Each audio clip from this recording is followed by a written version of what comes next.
Benanya ye o wati kilena o do koni me ka lettre sɛbɛn k'a fɔ ko premier ministre ka démissionner yala nin fɛn fila fana bɛ taa ne bolo fara ɲɔgɔn kan de ɲininen don k'a fɔ premier ministre plein a tɔgɔ kura kɛra o de plein bol sisan plein midi o terme de bɛ donc n y'o de fɔ a ma n y'o de message ci a ma o don donc pour nous mas an ma tila gɔn kundili la wara bilen b'a la ko k'ale nunkɔrɔsi di ni ko ma ko ye sa wa donc an bɛ k'an ka jamana libéré wagati min na minnu ye problème créer dɛ n'o ye problème créer olu de bɛ ka wuli sisan an bɛ ka solution ɲini olu ka problème créer na u bɛ ka wuli tugun ka segin caya quoi parce que a ɲɛnabɔlen tɛ olu nafa quoi o diversion de ya diversion de don ne ye kuma min ye ko u bɛ ka acharné yɔrɔ min kama ko Choguel ko yɛrɛwolo debout sur les remparts M5 RFP et CPM, CDM et toutes les autres forces du changement. Quand il y a 14 janvier, qui est comme physique Mali à Natobe, quand il y a Korema à Tobe, Koka Faranyonga, Kaladje, Koko dynamique qu'elle est maintenue. Or, qu'on a maintenu Koka élection gagnée. Il n'a pas dit qu'à élection volée, il n'a pas dit qu'à élection trichée. Ne kuma ina me fo signer ça ba o kelen ka kuma cɛ ya ne segina ka taa lamɛn ko peut-être ko kuma ni turuma bɔra da ko kuma bɛ maa don ne ye kuma kɔni lamɛn mas o kuma minnu b'olu da ko bɛna o kuma de kɛ daduya ye ko ka guanguan ci an kana ɲɔgɔn nɛgɛ ni fɛn fɛn bɛ ka nin fɔ mas ni bɛɛ kun delila ka nin fɔ fɛn fɛn bɛ ka a laɲini bi ni bɛɛ kun delila ka nin fɔ mas en toute sincérité ni politique mɔgɔ wo ni société civile mɔgɔ ni diagoya journaliste wo fɛn fɛn bɛ ka nin kuma in fɔ ka aw kɔkɔrɔma don mas ni bɛɛ kun delila ka nin fɔ parce que olu bɛ ɲinɛ min kɔ maninkaw ko bɛɛ sugu lɔnnen k'ale ni bɛɛ sugu fɔ man ɲi bɛɛ dɔnnen don ni kumana dɔrɔn e rattachelen don jɔn na walahi a dɔnnen don Mali kɔnɔ nusiw ko a babi on se sait ko an bɛ ɲɔgɔn dɔn Bamako yan ni kumana dɔrɔn e bɛ ka nin kɛ jɔn ye e ka rattachement bɛ min a bɛ Abidjan wa a bɛ Faransi wa a bɛ min walahi a dɔnnen don o mɔgɔw de bɛ kuma la ma c'est ceux qui sont en train de crier parler kuma juguman kɛra jumɛn ye parti politiques ani organisation politiques k'a fɔ olu ma a y'aw fara ɲɔgɔn kan aw ka élection gagner parce que aw nalen yɛlɛma kɛra Mali kɔnɔ o yɛlɛmaba kɛlen maliyɛn fanba yɛrɛ o yɛlɛma la minnu ye jamana ci Faransi kɔnɔ après la révolution loi guillotine bɔra yen de le guillotin ko ka jamana cibagaw jɔ k'u kun ci o de kɛra Faransi après la révolution française de 1789 jamana wɛrɛw kɔnɔ par exemple olu nalen y'u taw don kaso la dɔw y'u taw bila ka taa exil la mais Mali kɔnɔ a fɔra ko bɛɛ da ka don a la bɛɛ ka taa compétit mais procès d'intention karisa ni min ŋaniya la maso sujet ka gɛlɛn dɛ an y'o de ye kuma ninnu kɔnɔ y'a ye an ye mɔgɔ minnu ka communiqué an y'a bɛɛ kalan minutieusement k'a kalan masa an ma fɛn y'a kɔnɔ comme on le dit il y a pas de nouveau sous les tropiques fɛn kura tɛ yen quoi wala u ye terme minnu falen dɔrɔn k'u ja nin kuma in na mais n'i ye kuma in ta ka kuma in analyser de façon dépassionnée e ka kɛ premier ministre Choguel fɛ o e kana kɛ premier ministre Choguel fɛ o a ye kuma min fɔ malidenw n'u yɛrɛ ye aw ka wulikajɔ la 14 janvier a ye min kɛ a ɲɔgɔn bɔli ma deli ka kɛ Afrique a y'aw tigɛ di ɲɔgɔn ma aw kana kɛ iri kɔnɔ dɔrɔn aw ka kɛ institution na pour que jamanadenw ka laɲini ye min ye ni aw de y'o yɛlɛmaba demandé aw k'o baara bila sen ka jamanadenw ka lafiya jamana ka lafiya et ça c'est les jeux démocratiques olu yɛrɛ bɛ k'a fɔ k'u bɛ démocratie min nɔfɛ wa mɔgɔ kelen pe t'a la masse min kun tɛ IBK kɔ o la n'i ko k'i b'u tɔgɔ fɔ dɔrɔn i b'a fɔ dɔrɔn ko IBK mɔgɔw donc minnu ma jɛ e ma ye hali a dɔw bɛ CNT yɛrɛ kɔnɔ a dɔw bɛ transition organe kɔnɔ mais olu de ye IBK mɔgɔw ye quoi u bɔra ka communiqué kɛ masse parce que pour dire que o ye tiɲɛ ye quoi u b'o sira in de kan quoi olu bɛ bɔ k'o communiqué de kɛ ka taa o siratigɛ de fɛ donc anw nin tɛ waati ye quoi ka ɲini wallahi non seulement nin tɛ nin kuma in waati ye mais ninnu bɛ occasion bɛɛ ɲini chaque fois ni malheur bɛ Mali kan o de y'olu ka bonheur ye Mali ka tɔɔrɔ o de y'olu ka hɛrɛ an bɛ don min na ko bi c'est pourquoi ni fagali kɛra i b'u kɔnɛ ka bɔ ka communiqué kɛ communiqué kɔnɔ u bɛ Mali fanga de jalaki parce que olu bolo tous les coups sont bons pour abattre ton adversaire politique hali n'o y'a sɔrɔ a bɛ k'i ka jamana de ni kisi parce que olu bɛ waama ni yɛrɛkun de kɔnɔ ne yɛrɛ bɛ n ta sɔrɔ cogo di k'a dun anw bɛ kɛrɛfɛ munna an ka mankan ci justice kana na ta ka ɲɛsin anw ma minnu ye jamana nafolo tigɛ fila la dun o kule de bɛ senna masi sinon n'a bɔr'o la concrètement n'u ye kuma fɔ walayi ni tiɲɛ bɛ kuma kɔnɔ an b'o labɔ an maliden don an ko tiɲɛ ye mun bɛ ka fɛn tununi ye hali n'a bɔra maa da min kunkolo man di da a minɛ i ka baara kɛ n'a a b'i nafa a bɛ jamana nafa mɛ tiɲɛ ma b'u da min bɔr'u da yɛrɛkun ɲini an bɛ ka occasion ɲini ka se ka transition kɛlɛ o kumaw de bɔr'u da mas et ça jamanadenw tɛna na o ja u la wa maa maa b'i yɛrɛ kalama i b'a dɔn ko nin kuma ninnu b'u da kabini a daminɛna o kuma de b'u da o kuma kelenw de ye nin ye donc pour dire que nin ye non événement de e ma ye mɔgɔ ma kuma kɛ yan mais don o don n'u b'a dɔn ko kuma ko tan mas u bɛ dɔ fara u yɛrɛ ka mangoya kan wa u bɔ ka mɔgɔ min kɛlɛ walahi u bɛ dɔ fara a tigi ka manja kan ne de bɛ k'o f'u ɲɛna jateminɛ don a da kɛnɛ kan kɛ taa u yɛrɛ ka pages n'u ka fɛnw kan n'u ye communiqué bila min bɛ yen jamanadenw bɛ ka mun fɔ arajow ka bɔlɔlɔw ka duguw kɔnɔ e ka sondage kɛ dɔrɔn i k'a lajɛ parce que aw de y'anw ka duguw ci o ye tiɲɛ de ye o joli ma kɛnɛya yɛrɛ fɔlɔ kala wɛrɛ minɛlen b'aw bolo k'aw bɛna o joli lamaga u ka sabali sa mas n'i ma misiden to a sɔgɔma biri i b'a to a wulafɛ biri jamana in sɛgɛnna toro walayi jamana in sɛgɛnna olu bolo quoi jamana in sɛgɛnna ka u k'a to ten quoi o de la an ko an k'an tigɛ di ɲɔgɔn ma nin dynamique ba min bɛ sen na ta mas foyi tɛ nin dynamique in falen foyi t'a falen u tɛna wuli ka bɔ ko ne fana ka gɛn ka bɔ CNT la ne nin kuma fɔ a mɛnna o place de l'indépendance la n ko ala kana mali fanga nɔgɔya son si ye tugun ala kana mali fanga nɔgɔya faransi sago si ye tugun n ko wa an b'an organiser et nous allons continuer avec la dynamique pour libérer la patrie ka mali den sɛbɛ dɔ yɛrɛwolo dɔ halala dɔ silamɛ dɔ min bɛ jamana in fɛ a bɛ hinɛ fantanw na jamana in kanu b'a la a pɛrɛnnen k'i ni ka jamana kumabɔ an b'o den sɛbɛ dɔ ta ka sigi mali kunna pour que mali bɛ taa ɲɛ cogo mali bɛ lafiya parce que an ye baaraba min daminɛ faransi jɔn mana na faso denjugu mana na a b'i tigɛ di kɛnɛma jugu ma jamana den sɛbɛw bɛ faga jamana bɛ sigi a sen sabara kɔnɔ jamana ko banna mas o de ka d'u ye an k'an man k'u to yen u ka segin ka na après la transition ka jamana minɛ tiɲɛ tɛ dɛ u bɛ ka sogo de mais ni ala sɔnna a ma an bɛ continuer dynamique fɛ fo ka jamana kuma bɔ. Kuyate jamanaden bɛɛ bɛ se ka fara ɲɔgɔn kan ka kɛ hakilina kelen ye o bɛ se ka kɛ. mas vous savez yɛrɛwolo ye ko dɔ de kɛ. U bɛ diyagoya k'a assumer u b'u ka nɔgɔ mɔgɔ ma ni sujet ba mɔgɔw bolo sujet banna mais c'est sujet banna de ko ye sujet b'a dɔn fɔlɔ mali débat politique a bɛɛ kun ɲɛsinnen don fanga ɲini o fanga ɲini nɔ kan dɔ bɛ dɔ buruja pour que ale ka manja dɔ kan sisan a fɔra ko sujet n'a bɛ yen sujet kelen sujet unique le Mali o de kama bagi gɛrɛla defu gɛlɛyara sujet unique ni Mali ko kuma t'i da k'i ka bɔ classe kɔnɔ cɛ e dun ma foyi kalan san 54 san 31 e ma foyi kalan Mali burujali kɔ e ma foyi kalan i bɛ se ka Mali janfa cogo jumɛn e ma foyi kalan i bɛ se cogo jumɛn na ka Mali bila jɔnya juru kɔnɔna na e ma foyi kalan la ne ɲɛ b'a la Musa Marako kɔsanni na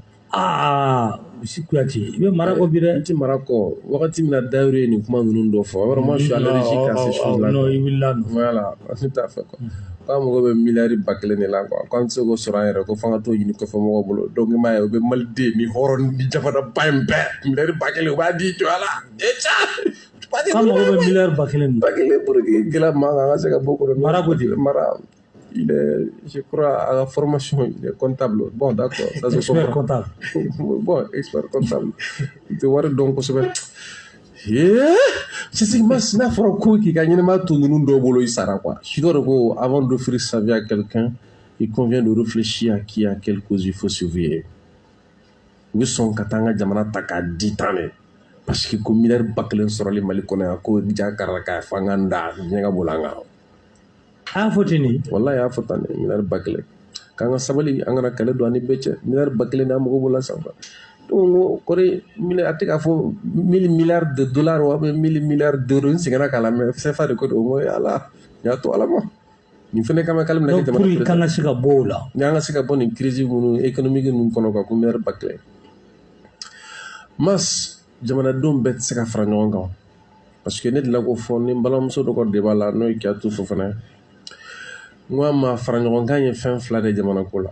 minnu bɛ fanga la donni min na o ni jamanaden fanba ka ɲɔgɔn kan fɔ a banna sinon kɛrɛfɛmɔgɔ minnu bɛ yen n'olu ye fanga ɲinina ye olu kalenna de ye olu bɛ se ka bɛn fɛn kelen min na dɔrɔn o ye ka faso ci ye sinon olu ti bɛn k'a fɔ k'u ka faso jɔ dɛ abada. Ouais. Parti minnu kɛra an ka jamana kɔnɔ Masi n'u kun bɛnna k'u ka faso jɔ a kun tɛ bin mais o binna min kan o de y'an ka ci u ye ɲɔgɔn dɛmɛ o la o kɛra anw ɲɛna anw y'o vécu parce que don min na yɛrɛwolo bɛ sigi yɛrɛwolo ka financement a kuma fɔlɔfɔlɔ min fɔra ko min bɛ ka financer n ko kɛra IBK de ye a fɔra ko IBK de bɛ ka financer o yɛrɛwolo sigi wagati a fɔra ko min bɛ ka financer ko IBK de don ko parce que ko nin laɲini ye ka mɔgɔw ka attention bila cause wɛrɛ kan ka bɔ wagati y'a sɔrɔ IBK bɛ ka wari di minnu ma ni minnu yɛrɛ fɛn bɛɛ sɔrɔ IBK ka fanga kɔnɔ olu de kan bɛ ko an ka kɛlɛ ɲɛsin fanga yɛrɛ ma mais olu t'a dɔn ko ni ji ɲɛsin yɔrɔ ma ko ji tatɔ a tɛ bebedennin dɔn ka bɔ denyɛrɛnin na quoi ji bɛ kunda yɔrɔ min kan walahi masa a tɛ misiri dɔn ka bɔ min f'i ɲɛna sigi kurun na a kana kunda kan dɔrɔn donc ye jama kun ɲɛsin Ibrim Boubacar Keïta ma sans se rendre compte parce que entre IBK et ses forces impérialistes fɛnɛ ka choix fɛnɛ kɛra IBK ye ka ko an ka France ko to yen quoi donc o la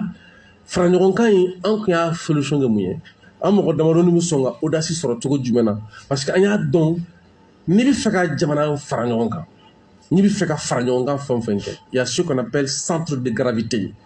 fɛn dɔ de bɛ yen min bɛ se ka to hadamadenw bɛ ɲɔgɔn sɔrɔ o ye jumɛn ye o ye sɔnnɛmɛ ko ka kɛ kelen ye n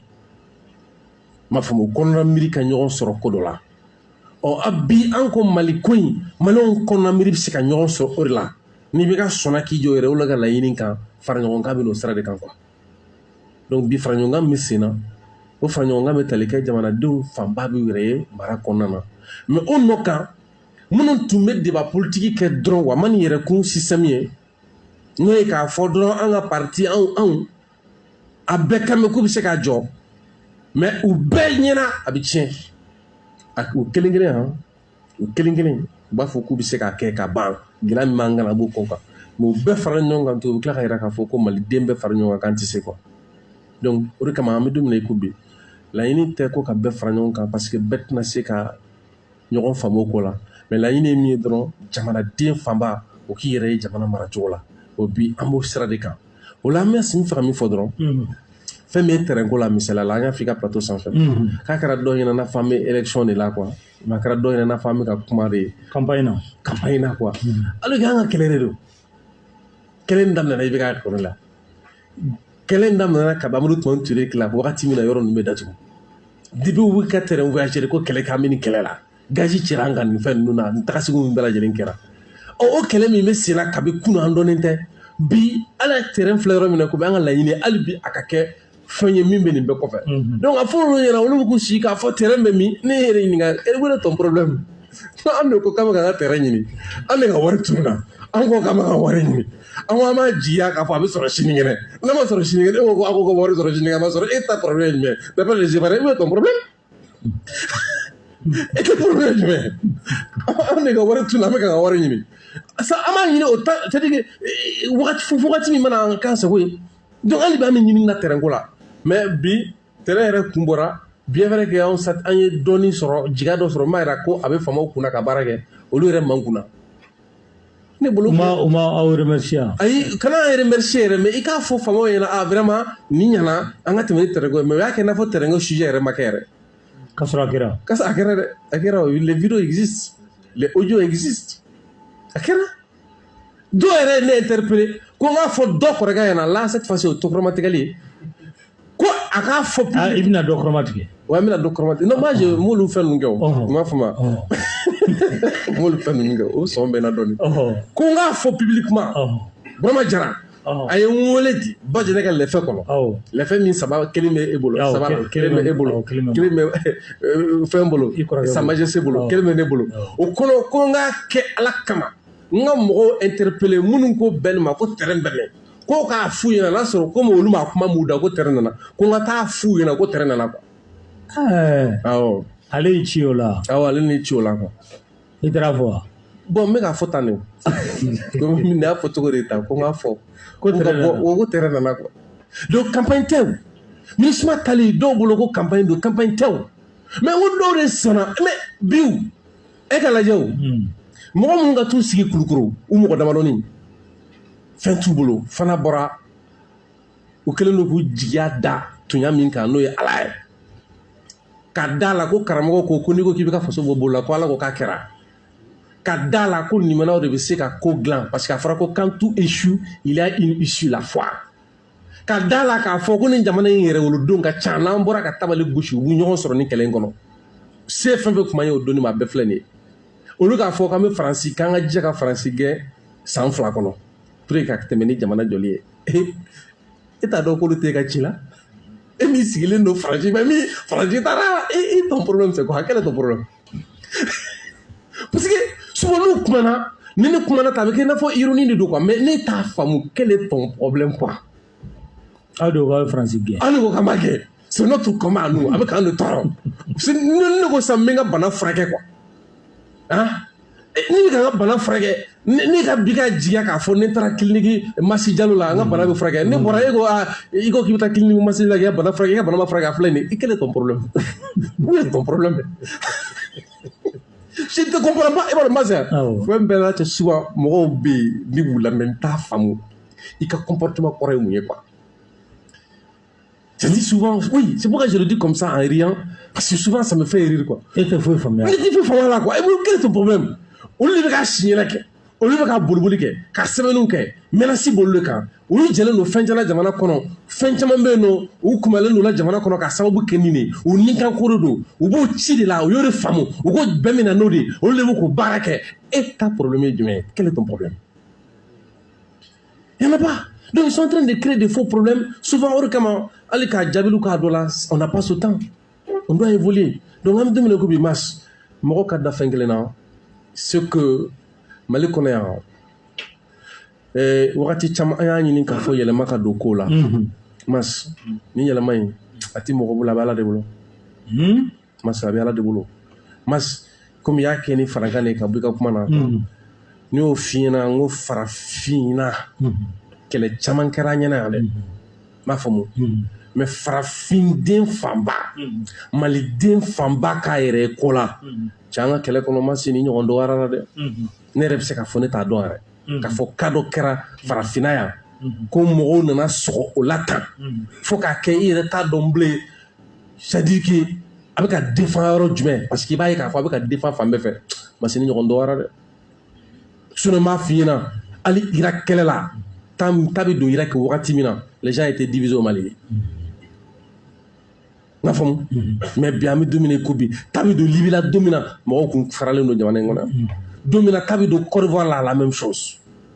Mais bi peuple africain beko ko Mali. Parce que kelen mi ka ka nyefora, nye dona donc bi faranga mi ka ta sra min fe. Ni ne kanga kokoro do wa ni ne tuya mais ka fo me fereke ka be fara fara nyonga an kana ke takla kla ne gato klai. Non. Omai. Restaurant. Ah oui, c'est ça. Mange makrasi. Non, tabarkala. Ben, Assimi ye décret bɔ k'a fɔ ko CNT ko kotaw tilalen don yala kɔrɔlen kɔnɔna la an y'a ye dɔw bɛ yen olu kɔni ka nafama y'u la quoi CNT kɔnɔna la olu bɛ bɔ a la walima kɔrɔw bɛna fara olu kan ten yan. Non, au fait remembrement tɛ élargissement de don. Dɔ de bɛna fara jama caya kan. Assise y'a demandé cogo min ole k'a ka to 121 na ko k'a ka assemblée kɔrɔta ye donc 147 ko k'a ko de donc mɔgɔ 26 min na o clé de répartition je pense que président ka décret ye tali ko de kan mɔgɔ minnu ka ɲi ka bɔ corporation minnu kɔnɔ ka don CNT kɔnɔ pour que ça soit davantage plus représentatif et voilà quoi donc maintenant ne tun bɛ fɛ k'an sɔnni sigiyɔrɔ dɔ kan. O sira b'i bolo. Ministère transport ko ne ma mas. tellement u ka nin tɛrɛ ko kuma cayara ne wele quoi. k'a bɛna taa Kayi quoi ko elle souhaite que k'a ka taa ɲɔgɔn fɛ wa ne ko lɔlɔ. K'i tɛ taa. parce que an m'a dabɔ tɔgɔ ɲini in kama o mas. e m'a ye média caman ye ne wele yɛrɛ. comme en bas en fait était PCFM PCFM fait tableau c'est la radio de la paix et pour la paix donc au kama o ya nyere taille ba ma so quoi c'est pourquoi sinon média chama ne wele wa kuma terrain ko ga donc ama dabo kama al sa me ga nyini mo be lafia chugomna on katanya fait mas ita sera question mi ma la nyini mi me ko fait parce que toujours yera wolo bo de traiter ni ko kɛra mɔgɔ caman jama fanba bɛ da analyse superficielle la a dugukolo sanfɛlaw na yɛrɛ wolo va en profondeur k'a soni k'a dɔn mun b'a kɔnɔ mun laɲini bɛ yen masini déclaration ye mun ye walayi ala u ɲɛ bɛ u ta tɛ yen tugun maliyɛnw y'u fɔnɔ ils sont vomis par le peuple malien maliyɛnw tigɛr'u la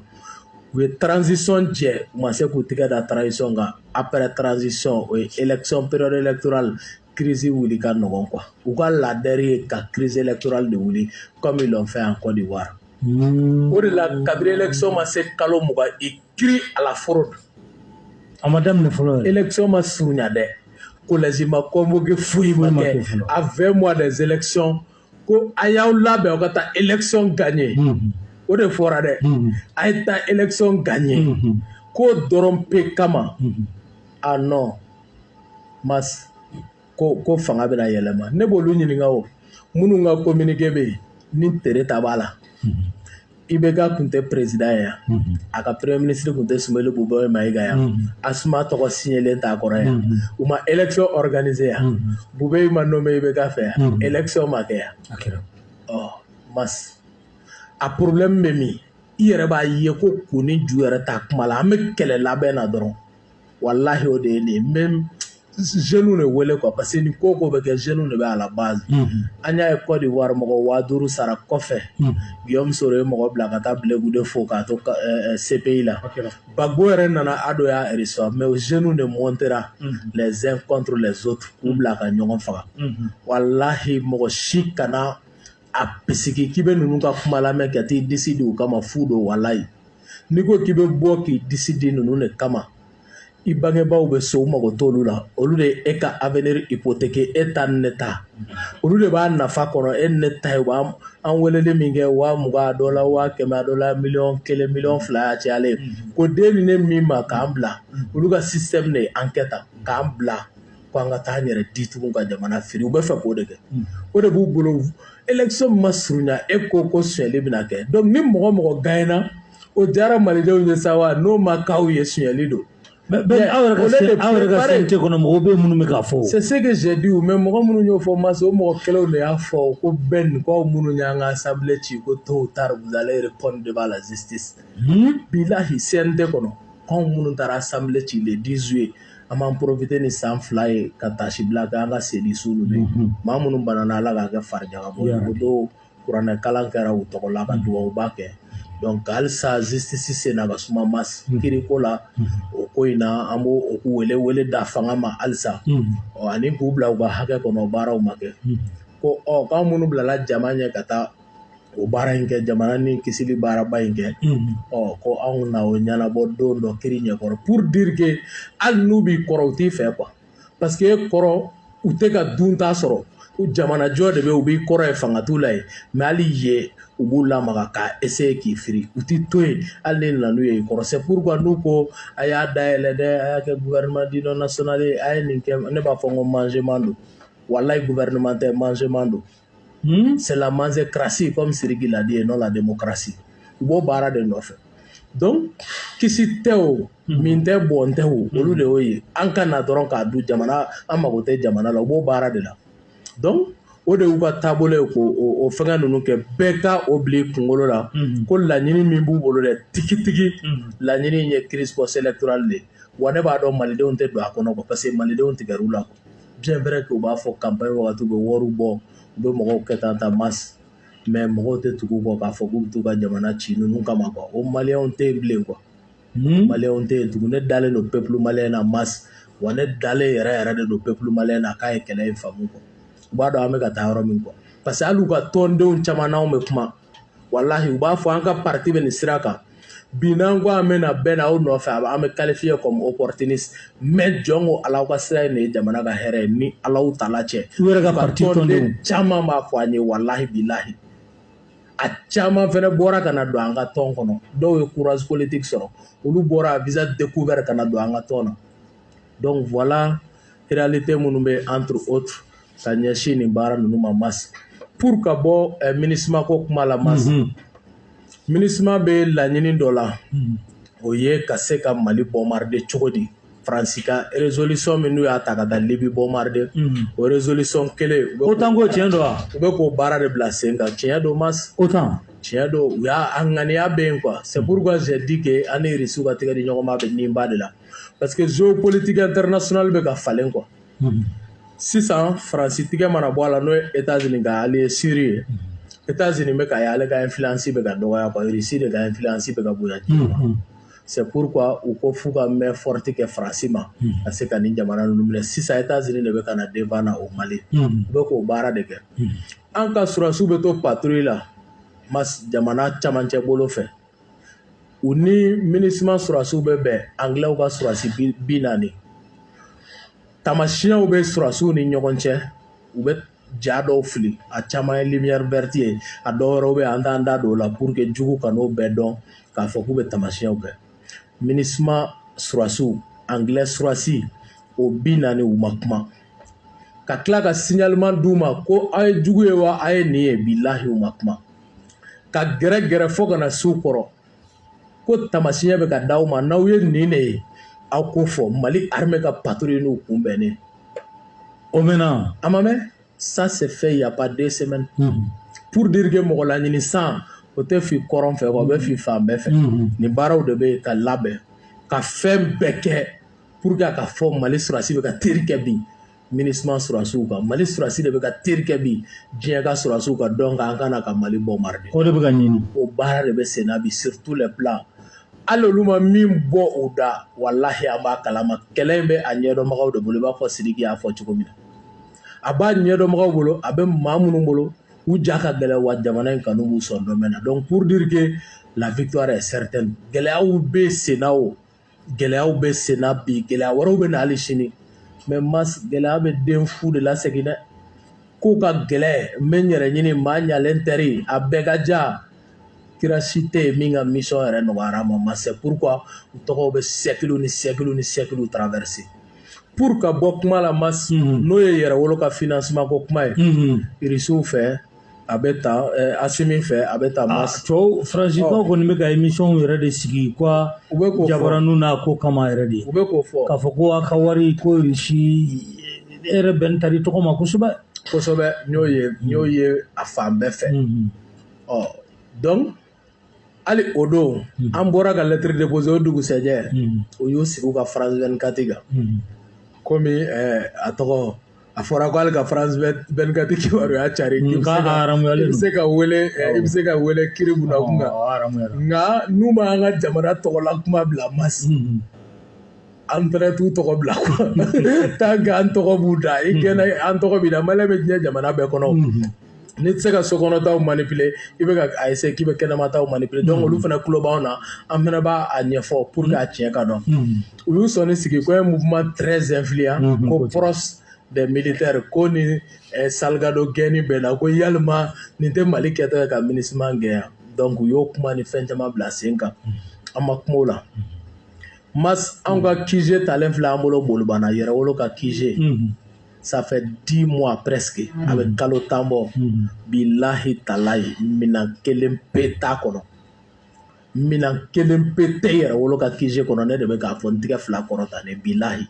mɔgɔ tɛ Ala ka dugukolo kɔ kan 7 milliards min bɛ se ka n tigɛ lajigin 10 mois an ka QG filɛ nin y'an bolo Poutine t'a dɔn anw ka kɛlɛ an b'a kɛ ni fɛɛrɛ jumɛn Asimi t'a dɔn an ye ɲɔgɔn sɔrɔ jamana ko la wa ni o jamana ko bilala Mas i b'a dɔn o don o yɛrɛwolo ka conviction n'a ka sira ye min ye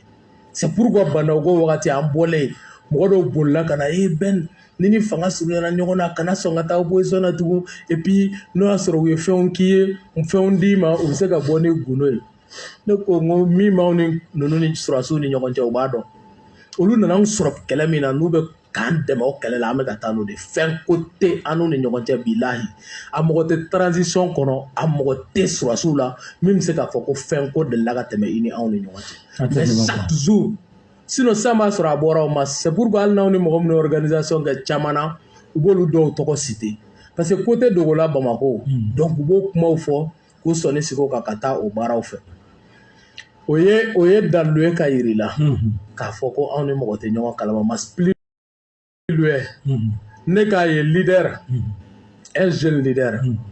a kɛrɛfɛmɔgɔw girinnen b'a kɔ u b'a lakana fɛn bɛɛ kama hali ni marifa bɛ ci a la dɔw pɛrɛnnen k'u jɔ mais a nalen fanga kɔnɔ k'a donna CNT la ko n'a ko a mago bɛ ka jamana ɲɛmɔgɔ min ye ala barika la ani bonya ni tanga min b'a ka kulu kan n'u bɛ k'o wulikajɔ kɛ u ka cɛsiriw kama o ɲɛmɔgɔw b'a reçoit o la masse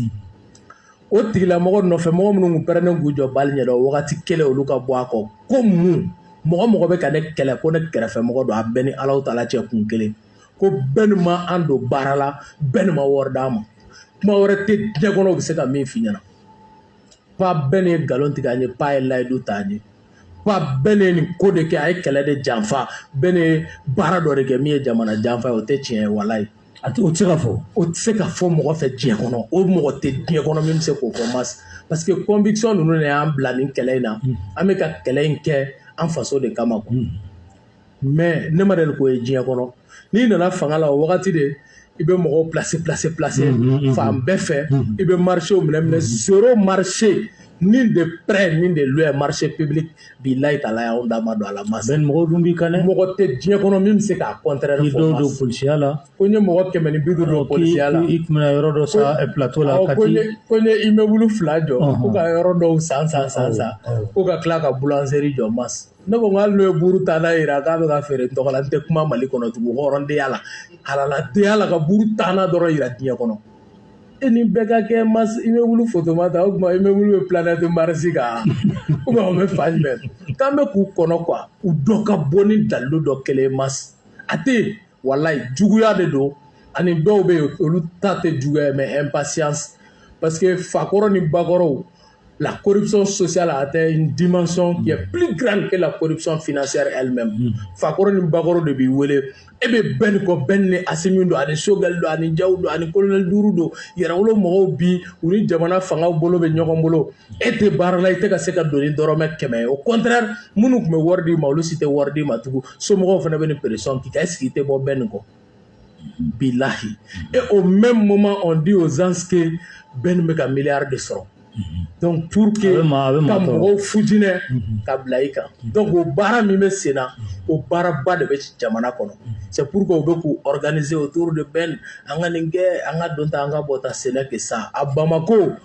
an ka camarade kɔrɔ minnu taara kelen pe t'a la min bɛ se ka bɔ k'i bɛ kuma wɛrɛ fɔ ni nin tɛ a Kati minnu bɛ kuma la kelen pe t'a la k'i bɛ se ka bɔ ka kuma wɛrɛ fɔ min nin tɛ kelen ye masini dɔrɔn bɛɛ de don donc mais nous on reste serein parce que an b'a dɔn an bɛ mission min kɔnɔ an b'a kɔrɔ dɔn olu ɲɛ bɛ mun na n ka taa baara la taa baara ye bɛɛ ka hakɛ mas ni mɔgɔ minnu ka ɲi k'a sɔrɔ olu bɛɛ b'a sɔrɔ o ye tiɲɛ ye mais ne min bɛ k'a fɔ ko n bɛ corruption kɛlɛ ne ka n ka kɛlɛ kɛ san 10 e tugura ne kɔ san 1 ou bien san 2 ou bien san damadɔ mais ne de bɛ kɛlɛ yirisigi ta ne de bɛ kɛlɛ ɲɛma ne bɛ ka taa ni kɛlɛ ye e bi e de ka bɔ ka na non bɛɛ n'i ka kɛlɛ bila taa yuruguyurugu sira kan ne ka nafa dɔrɔn ah non non non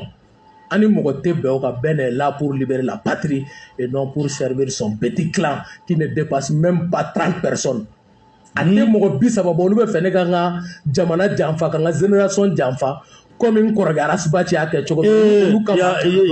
ye tɔgɔ fɔ kɛ dɛ n'o ye tiɲɛ ye n kɔrɔkɛ Arasibaci ye jamana janfa sa ma sɔn o ye tiɲɛ ye wari kama Baci ye jamana janfa o ye tiɲɛ ye Ben i ye tɔgɔ fɔ kɛ dɛ donc olu bɛ fɛ ne k'o de kɛ yan ne y'o kɛ jamana bɛ kisi cogo di nous sommes en guerre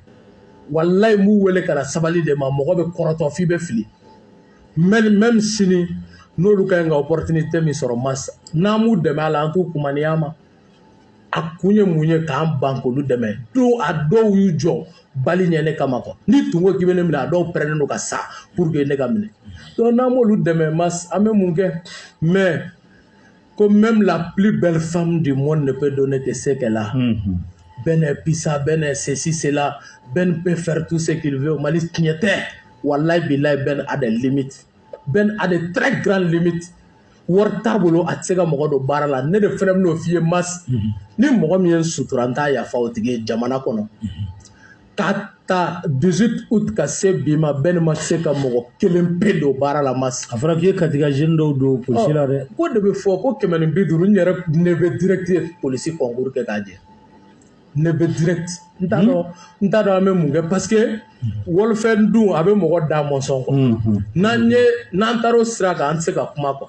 Donc c'est pour dire que an bɛ baara o baara la walayi an bɛ k'a kɛ jamana ko de la c'est pas pour rien an ye Baba Modibo Keyita k'an ka misali kologɛlɛn ye mas bon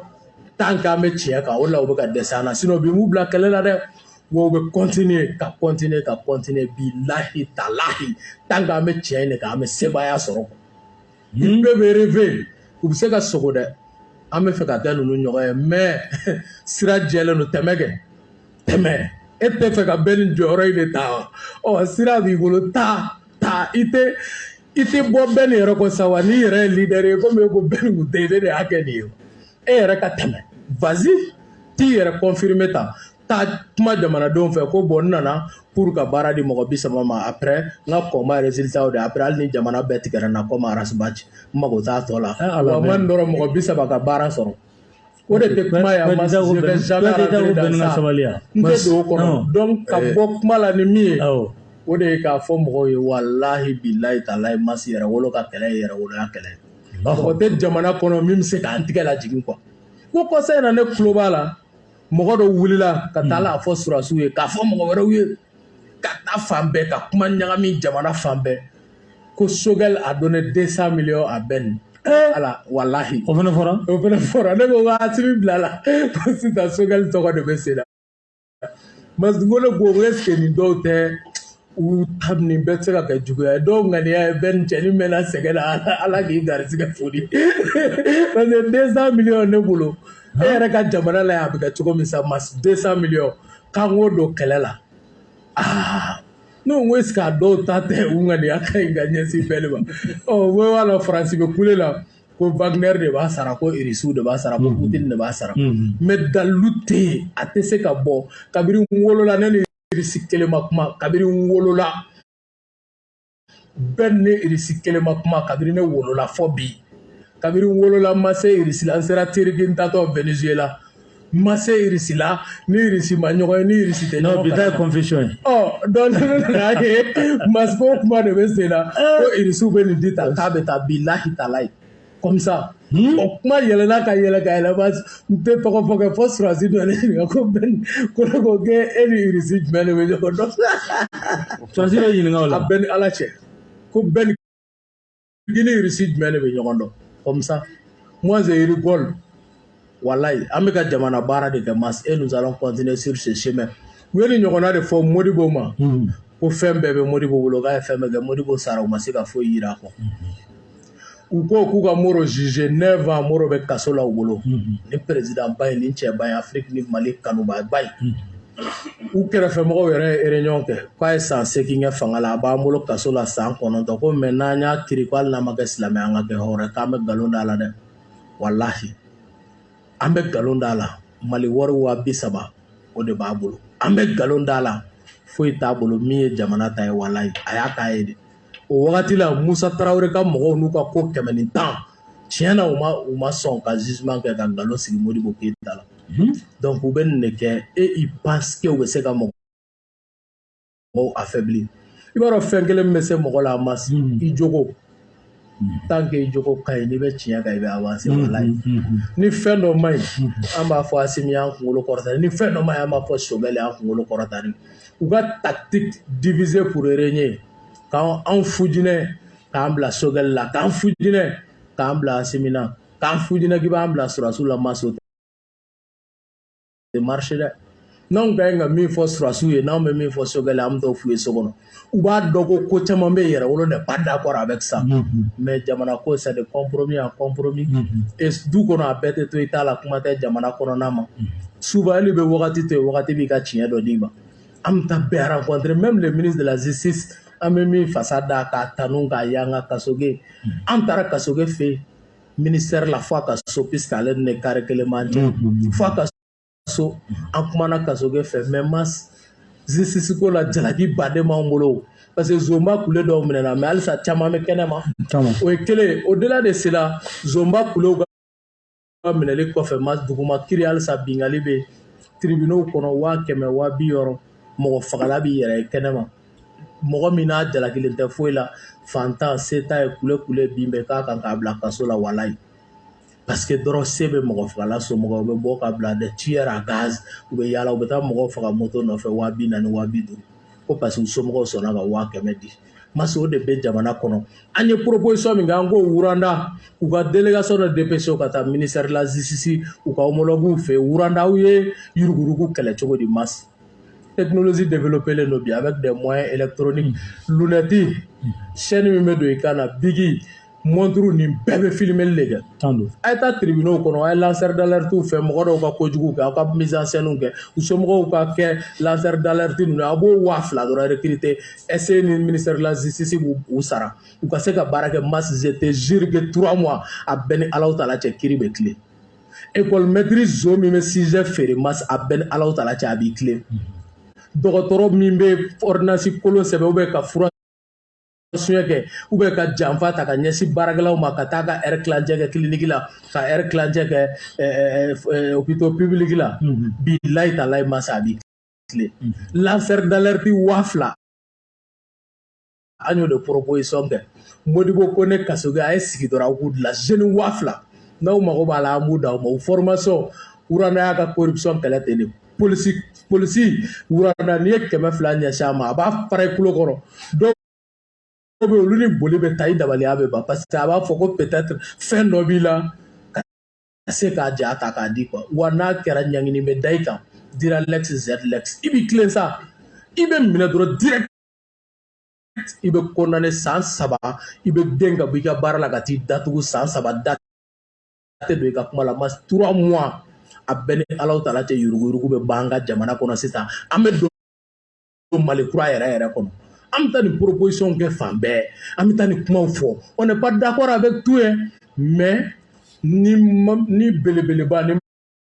maximum bɛ ka kɛ hali ni fɛn dɔw tɛ ka kɛ o dɔ majɛ kama i tɛ jamana firi quoi ou bien ka bɔ ko yɛrɛ wolo bɛ k'i kɔkɔ da sinon an b'a dɔn majɛw bɛ fanga la an b'o dɔn y'a ye anw b'o dɔn taabolo dɔw bɛ yen an bɔra k'an kan kɔrɔta n'o ye mais an y'a ye o yɛrɛ bɛ fanga affaibli dɔw bɛ yen an b'a dilan jukɔrɔ mas pour que a bɛ ɲɛ cogoya min na bakuruba la ninnu ye anw ka wulikajɔw ye quoi ka ɲɛsin fanga ma an bɛ wagati min na. ok Kuyate i tun bɛ fɛ ka dɔ fara Bɛnta in kan. parce que i b'a dɔn n ye dɔ ka fɛn dɔ kalan sisan quoi a bɛ ka sɛbɛn ko Asimi y'a muso n'a denw bila ka taa Paris. o kuma fana o yɔrɔ dɛ. ko Asimi yɛrɛ y'a siyɔrɔ falen vous savez i b'a dɔn bana dɔw bɛ hadamadenw na n'o ye nkalontigɛ banaw ye wariko in bɛ bila o bɛɛ minɛn kɔnɔ o ni sujet bana dɔw bolo nin fɛnɛ de ka di mɔgɔ dɔ ye quoi parce que c'est passionnant sujet tɛ yen o de nana ni wariko kuma ye quoi maa si m'a fɔ sira wɛrɛ fɛ mais ni ne ko ko n yɛrɛ kun ka sira sisan ne ni sigilen to ka plateau sanfɛ ko nin ye fɛn dɔ ye ni mɔgɔ b'a la min sɔrɔ bɛ se ka gɛlɛya a musakata fan fɛ masi a bɛ di ne ma sisan yan o tɛ kɔrɔbɔ sisan ne ko n ko o jalen ka don jɛlenya kɔnɔ ni balimakɛ dɔ ye message ci ne ma ko n bɛ min fɛ n k'a fɔ a ye sisan a bɛ don k'a fɔ k'a y'a kɛ ne ko n'a ye min kanu ne ye o don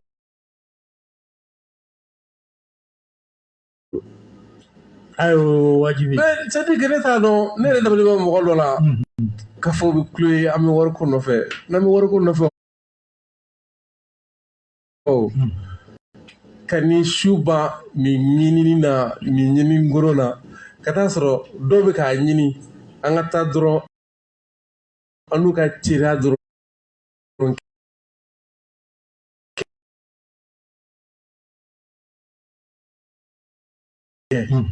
ka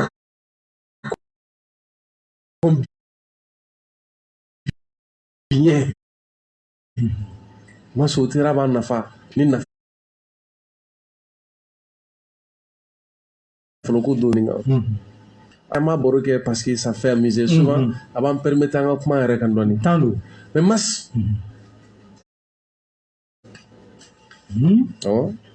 seli saga ko la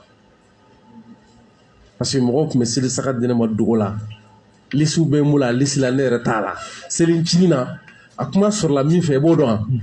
sori kɛmɛ so de ye ne wele ko n ka taa saga ta ne yɛrɛ y'a fɔ sori kɛmɛ so n ka plateau sanfɛ wɛlɛma jɔ sanfɛ n ko kabi ala ka ne da mɔgɔ ka ne wele ko ka seli saga di ne ma n k'a fɔlɔ kɛra ɲina min bɛ seli saga di ne ma kɛnɛ k'a di mɔgɔ ma dibi la bila wara sulu a kuma ye a m'a faamu quoi ne y'a fɔ a ɲɛna n ko e ka lisi lajɛ ne tɔgɔ t'a la o donc plus de 10 ans a bɛ seli saga di ma ne b'a dɔn mɔgɔ ma ne kelen ma saga bila a la a filɛ nin wa a dira fɛn o fɛn ma a lisi bɛɛ filɛ nin ko ne m'a dabɔ ne b'a fɔ wagati min na hakili tun t'e la yɛrɛ a kasira de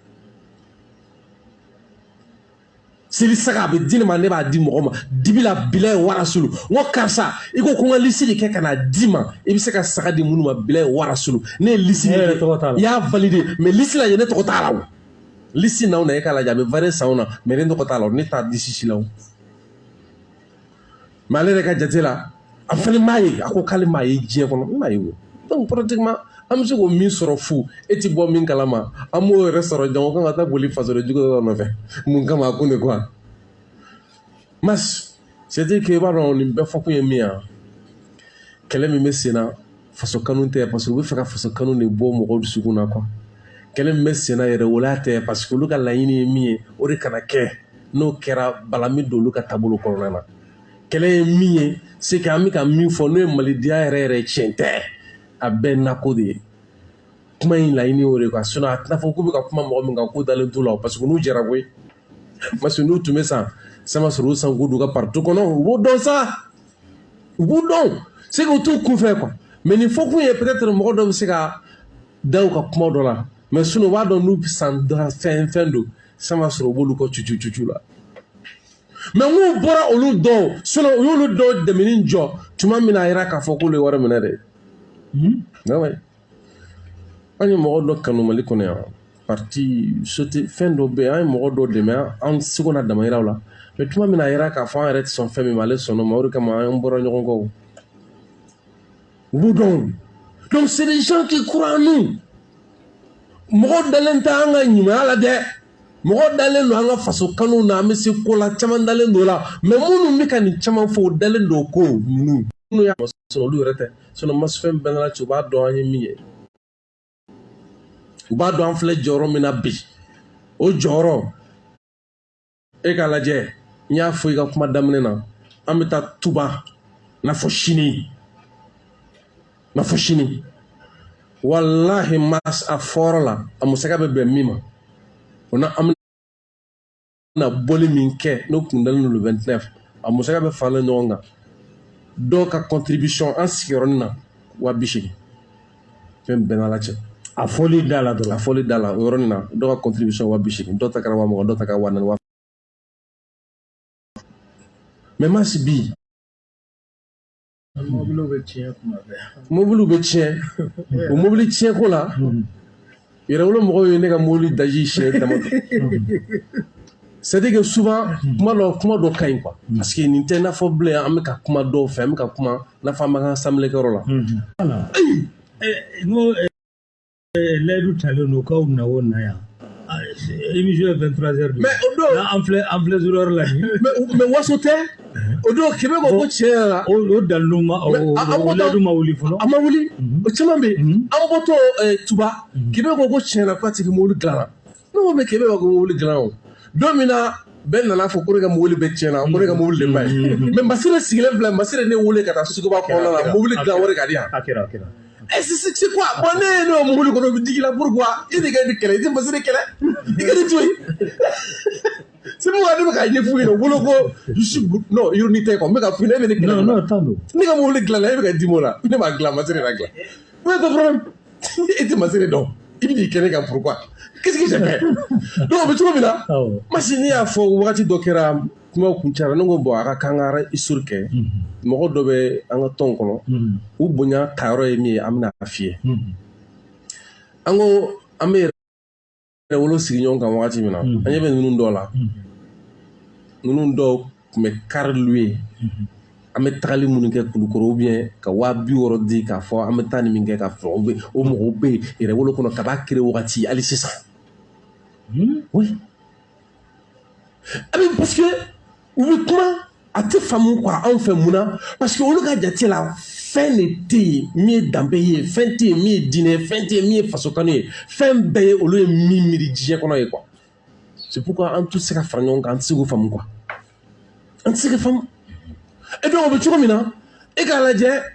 fɔlɔ wagati kun kɛra par exemple i b'a dɔn ni fanga gɛrɛla ɲɔgɔn na bɛɛ ni min fɔ mɔgɔ caman b'a fɔ u bɛ fɛn sɔrɔ ka n'i ka kuma jaabi la quoi. Tiɲɛ yɛrɛ la CNT bɛn ka mɔgɔw ninnu caman bɛ yen CNT kɔnɔ quoi n b'o fɔ parce que ale ye CNT kɔnɔ mɔgɔ dɔ ye u tali kɛra handicapé jamana ma quoi. Tan don tiɲɛ yɛrɛ la dɔw kan ka gɛn. A kɛra handicapé quoi. A kɛra handicapé. Non bɛn dɔw kan ka gɛn. Hali mɔgɔ bɛ yen minnu n bɛ a fɔ ɲɛna komi tiɲɛ n'i bɛ mɔgɔ ni i fɛla fɔ ne mɔgɔw kun kan ne yɛrɛ b'a tiɲɛ dɔn parce que danfara tɛ ne ni e ni masi cɛ ni ne ma se ka min dilan ne t'a fɔ e ye quoi parce que ne bolo n'i ye fɛn fɔ bɛnni ma ne ɲɛna ni ne ma se ka min dilan la a fɔlen bɛnni la a bɛɛ ye kelen nafa t'a la quoi mais mɔgɔ bɛ yen minnu ko ne ma ko hali bɛnni jeli min kɛra ka sara kɔ ko a tun bɛ se ka kɛlɛ kɛ n'a ye ka nafa wɛrɛ kɛ hali victime ye min tɛ nin ye quoi. O bɛ ka tɛmɛ nin bɛɛ kan. Oui, o bɛ se ka kɛ o parce que a bɛ ka di cogo min na anw yɛrɛ wasolenba t'a la parce que anw bolo kɛlɛ kan ka kɛ majɛw bɛ yen bɛɛ n'o fɔ mais n'a fɔra k'i bɛna wagati bɛɛ ka taa don jamana na olu bɛɛ majɛ kama a ma nɔgɔn sinon anw bolo victime ni fɛn ka kan o a man kan bɛɛ ni ka sara kɛ o ka dɔgɔ a la o bɛɛ ni ka sara kun kan ka kɛ bi kɔlɔn kɔnɔna na mun de bɛ majɛ bɛ kɔlɔn kɔnɔna na bi mun de majɛ bɛ bi périmètre kɔnɔ Selinge mun de majɛ bɛ périmètre na bi Abuta Filen kɔnɔ Bangineda Kona yɔrɔ minnu bɛ yen nɔ olu mun de bɛ yen ka ɲini sɛnɛkɛlaw kɔriko kaba o boli ninnu filɛ n'a fɔra k'a fɔ ko kuma dɔ la an ka initiative dɔ an bɛ obligé k'olu bila parce que hali sansi sɔngɔ ko bɛ sɔn ka gɛlɛya n'an ka ma kɛlɛ bɛɛ fara ɲɔgɔn kan mais à supposer que bɛɛ ni fila ye wulikajɔ minnu na CNT kɔnɔ ko CNT mɔgɔ caman parce que dɔw bɛ CNT kɔnɔ wulikajɔ la u bɛ ka wulikajɔ kɛ ka ɲɛsin mun de ma. Dɔw yɛrɛ tɛ fɛn na yɛrɛ mais et pourtant n'a sɔrɔ k'a fɔ ko a bɛɛ tun bɛ ka dɔ kɛ jamana ko la mais action de c'est à dire que contre l'action gouvernementale CNT mɔgɔ joli b'i yɛrɛ sɔrɔ a kɔnɔ mɔgɔ joli bɛ yen bi ko aw filɛ aw minnu filɛ ka nin baara kɛ an nana aw ka radio minɛ y'a ye k'a fɔ ni radio filɛ nin ye a ka d'an ye k'an se bɛɛ di radio ma mais an nana aw ka radio yɛlɛma k'a kɛ radio commercial de don mais an nana kɛ radio révolutionnaire ye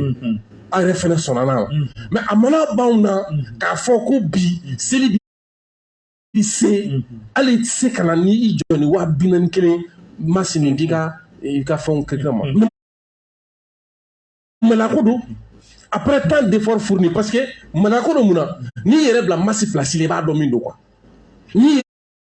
yɛrɛ bila Umar Cɛfin Mariko place i b'a dɔn min don quoi mais e ka lajɛ Yɛrɛwolo b'u ka conférence de presse kɛ o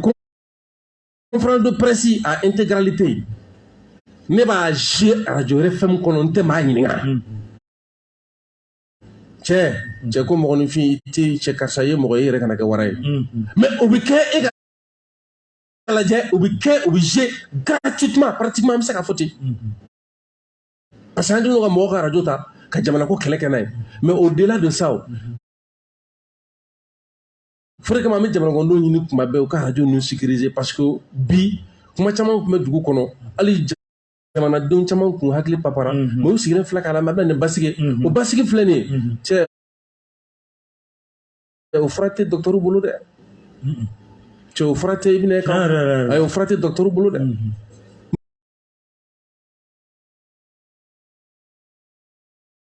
mɔgɔw nisɔndiya min ni kunnafoniya ni fɛn minnu sɔrɔ cɛ min fana ma se i bɛ diɲɛ docteur bɛ fara ɲɔgɔn kan u bɛ se ka masaya ala k'u da kɛ